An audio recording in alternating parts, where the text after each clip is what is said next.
अगर मुर्शिदाबाद के घटना पे भी ये नेता कुछ बोलते तो हम ये मान लेते कि ये दलितों के सपोर्ट करते हैं, सिर्फ सपोर्ट का दिखावा और पाखंड नहीं करते।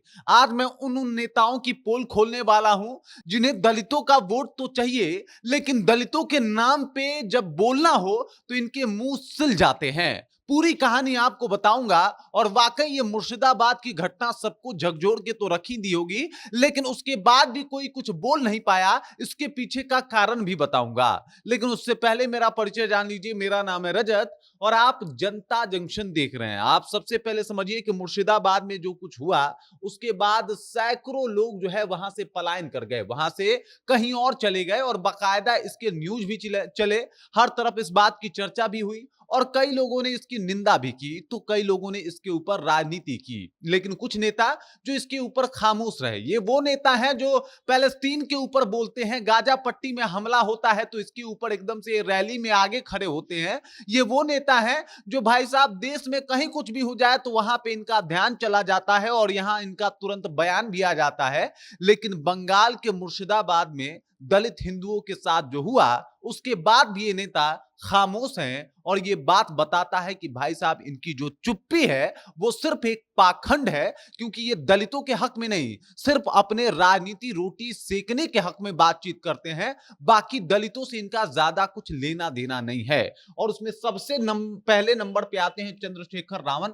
अभी कुछ दिन पहले की बात है, ये साहब अमेरिका में रोल्स रॉयस 12 करोड़ की कार है उससे घूम रहे थे, एकदम पूरा फोटो वीडियो डाल रहे थे और नीचे जो नंबर प्लेट दिया है वहां पे लिखा हुआ है, आप लोग पढ़ लीजिए क्या लिखा हुआ है। हो सके मैं पढ़ दूं तो इसके ऊपर हरिजन एक्ट भी हो जाए, लेकिन यहाँ पे देख लीजिए अपना ये लगा के पूरा घूम रहे थे। और वहीं पे मुर्शिदाबाद की घटना होती है और ये साहब मौन रह जाते हैं, चुप रह जाते हैं। अरे सर, हमें स्टेटस नहीं चाहिए आपका, आप दलितों के हक में कुछ बोलिए तो, कुछ कहिए तो। लेकिन साहब खामोश थे, इन्होंने कुछ भी नहीं बोला। वहीं अगर बात किया जाए तो पप्पू यादव भी एक नेता है जो हर मुद्दा पे बोलते हुए आपको सुनाई देते हैं। भाई साहब मणिपुर में कुछ होता है तो भी बोलते हैं, मणिपुर वाले मुद्दे पे बोलना भी चाहिए और इसका मैं समर्थन भी करता हूं। लेकिन एक बार मुर्शिदाबाद वाले मामले पे आप क्यों नहीं बोल पाए? क्योंकि ये आपके राजनीति एजेंडा को ये बात सूट नहीं करती। कैसे कह देंगे कि वहां पे जो दंगा हुआ उसमें जिम्मेदार कौन था?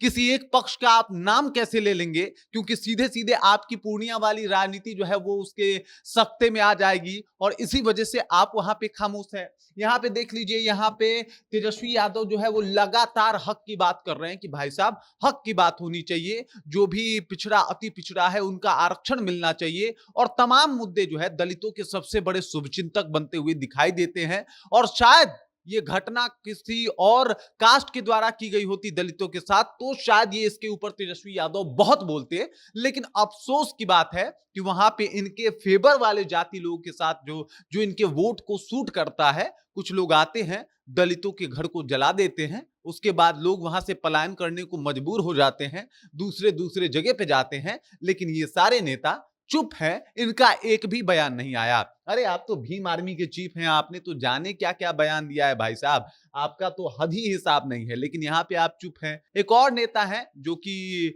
आपको बता दूं कि विधायक हैं वो, और वो जो है वो माझी विधानसभा से आते हैं। वो खुद को, वो वैसे तो यादव है, उनका नाम है सत्येंद्र यादव, लेकिन वो भी खुल के बात नहीं करते, खुद को शूद्र बताते, कहते भाई हम यादव नहीं हम शूद्र हैं। लेकिन जब शूद्रों के ऊपर ये बात हुआ तो वो भी खामोश हैं। और ये खामोशी बताती है कि भाई साहब ये लोग अपने हिसाब से राजनीति करते हैं। और सभी दलितों को ये समझने की आवश्यकता है कि मामला अगर वोट का होगा तो ये लोग चुप हो जाएंगे, टस से मस इनकी जीभ नहीं हिलने वाली। और ये बात बताता है कि ये सिर्फ अपने वोट बैंक की राजनीति करेंगे, इससे ज्यादा दलितों से इनको कुछ लेना देना नहीं है। ये आपके आरक्षण की मांग भी इसलिए कर रहे हैं कि आरक्षण के मांग के बदले ही आप इनको अपना वोट दे दे रहे हैं।